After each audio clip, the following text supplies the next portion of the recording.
Alright, so here's my mower project. Sorry about the light, my light took a shit, so lighting sucks. But this is an Ariens YT12. I believe it's in 1985.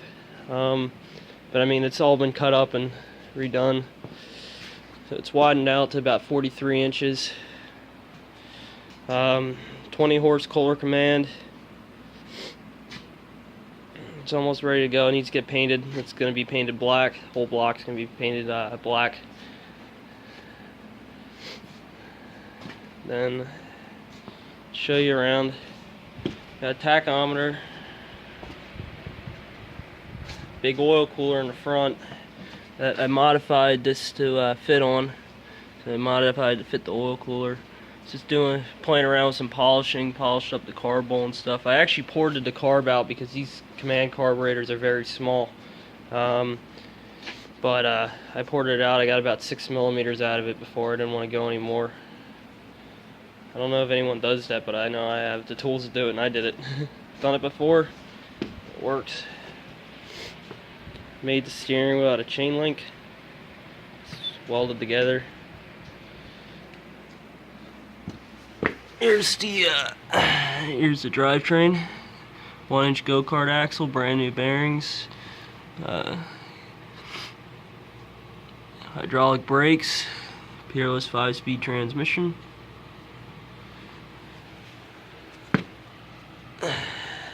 That's a 7-inch brake rotor. Dual pistons. There's a little brake light switch on it. It's a little dusty. I haven't really been getting real far on it here lately because of some issues with my job. But steering wheel, steering column. Like I said, it's all dusty and dirty now. If you're looking at this right now, this is actually not factory steering. Now this is actually the factory steering box and column, but I actually have the arm for the steering on there extended out, so that way it doesn't take much turn. Now these tires are flat and they're not even hooked up correctly or anything, but you see, you can actually, it doesn't take much to turn these. They turn farther than that. I just didn't want to go any further. Aluminum fuel cell. It was like 80 bucks on eBay, and it looks pretty cool in there. Flip up seat so I can fill the tank. This also flips up too, but I have to trim it a little bit more so that way I can get it to do that. That way you can get to work on the brakes and all the other stuff underneath there, chain. It is going to be belt driven. I have a double clutch on it, so it's kind of like a 2 pulleys. A lot of factory tractors come with that. But I had to remake it myself in order to work. Then I'm going to be using a little bit bigger pulley. It's best when you build mowers to use the biggest pulleys possible. That way there's the least amount of load on the belt. Belt will last a lot longer. Because we're running quite a bit of power through a 1/2-inch V-belt, so I'm definitely going with a bigger pulley on there. I don't know why I threw that one on there, but I have like a 4-inch pulley, and I'm going to be going with like a 7-inch in the front or 6-inch, depending on how fast I need to go. I'm not exactly the gear. I'm thinking around 55, somewhere around there. So maybe 55, maybe 60. So we'll have to see what kind of pulley I want in the front. Then I do have a bigger pulley on the back. You don't want to necessarily keep the stock gearing. Like a lot of people who run transaxles and stuff, they'll keep the stock gearing. The problem, you can't really re-gear a transaxle, but the problem with that is you're losing a lot of power because of the fact that you got to spin the transaxle so fast just to get it to go fast. So this is a little bit more efficient, and you can definitely put down a lot more power. I had to make the shifter linkage, and that was probably the hardest thing I've ever done on here, and I still don't have it 100% correct. And I think all I need to do is put a small spring on it. But as you can see, I have the transmission in upside down to what you usually see. The transmission's actually upside down, but which it won't matter at all. It's just a gearbox filled with grease.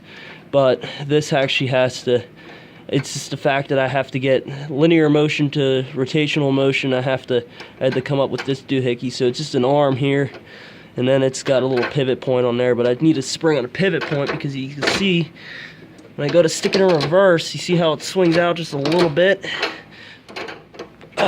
But if the spring's on there, it'll hold it back so that way it can keep it in a linear motion, and it'll pull it back right into reverse, and then all my other gears will work completely fine. And I have an adjustable shifter rod on here. There's a caliper. I have it set on the backside there. I'll see if I can get you up on it in here. You can go look at the pulley setup. I don't know why I painted it purple. I just had purple paint and I didn't care. I thought it'd be kind of funny. But then I got the cable. It's actually cable driven, so I'll show you how the clutch works.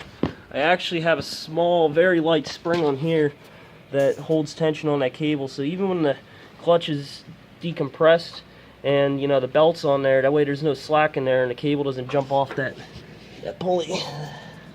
That's right there.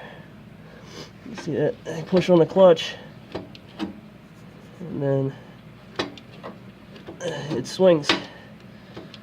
It's literally as simple as that.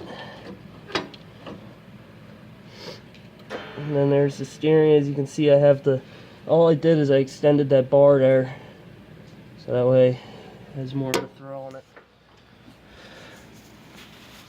And you can see where I have the oil cooler.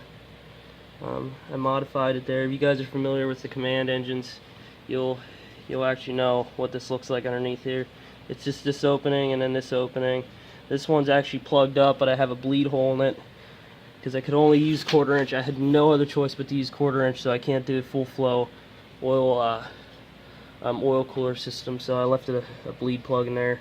Either way, the oil cooler is too big, so I don't need full flow with that one. It's the reason I chose this one is because it fit perfectly in a grill, and it made a perfect sense to actually get that matched up. But as for the motor, it's mostly stock. I actually have interchanged a few different parts off other command engines. These are, I don't know where these heads are off of, but these actually have much bigger rockers than the other one. And when I turn this motor over, I'm pretty much almost maxed out lift with this spring. And I believe that these are like somewhere between 80 and 100 pound valve springs. They're maybe less, I don't know, but they're actually pretty heavy springs. So, you know, along with the rods and those are heavy, you know, I didn't really go all out and spend $400 or $500 to, you know, upgrade that stuff. You know, like track racers do and stuff. We'll see how it holds up. If not, I can always get another blocker, whatever I do if I blow it up. So that's not really a problem. You know, it's just, you know, shit happens pretty much. But that's pretty much it. And these wheels are actually like Yerf Dog go-kart wheels. You know, I would like to actually put on hubs on it eventually, but I definitely am going to keep these. I have to keep this size tire in order for clearance there. These tires are both like flat right now, but with the, you know, full tread and stuff like that, I have just enough clearance in between there. You know, it's a solid frame with seat springs, but I have to, like I said, I have to stick with these tires. If not, I have to find another one that's just, you know, same diameter. But these are Carlisle, whatever you call them. But they're very common. Yerf Dog go-karts and stuff like that use these a lot. Then the fronts, I don't know if I want to go with a wide rim or a skinny rim. I think the skinny would be better since I already cambered it just a little bit. But I think for the front wheels, I'm just gonna wind up using like a snowblower tire or something knobby. See how they hold up and how long they last before they completely eat through. And if not, then maybe I'll have to take the camber out and, you know, put on like, you know, just like a regular slick or something. Or just a dirt track tire. All diamond plated, you know. I have the wheel, the footrest extended out and stuff. You know, the exhausts are right here. So those are headers. You know, they're going to be really loud, but where I live, it doesn't matter. So, but I have to wait to cut them to fit when the motor's all in and running. So, that's it.